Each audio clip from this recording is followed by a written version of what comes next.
Welcome back to my weekly Everyone Can Win video newsletter.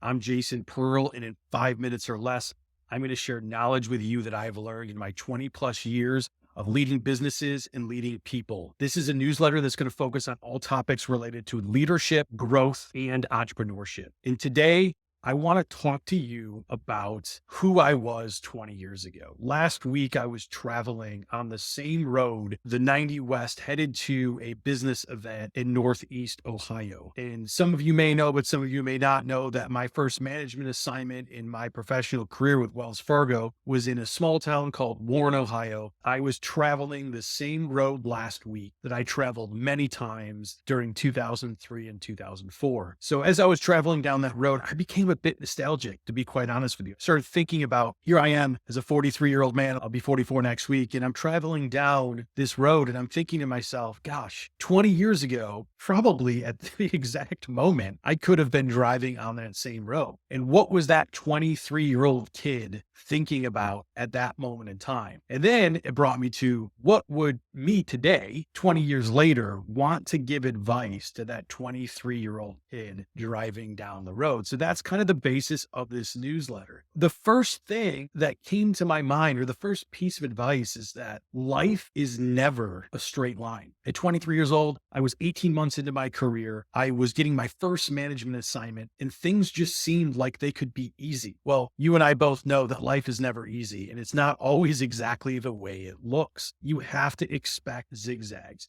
You have to expect detours. You have to expect bumps in the road. I wasn't prepared for the bumps that were ahead of me as that 23-year-old kid. But what I know now is that I'm super happy with where I'm at. I love the life I have. I love the life my wife and I have built, both personally and professionally. But there's one thing that was a guarantee. It was not a straight line, and it still isn't. Piece of advice number 2 is that you need to focus on relationships, both personally and professionally. You need to invest time in the relationships that matter most. So yes, from a personal standpoint, whatever your family unit looks like, you need to invest. Because you know what? When your life is over, I don't know about you, but I don't want my tombstone to say a bunch of things on there that I don't want. I want it to say that he was a wonderful man, good husband, wonderful father, faithful follower of Jesus, wonderful friend, wonderful son. Those are the things that I want said about me. And building and investing in relationships are so critically important.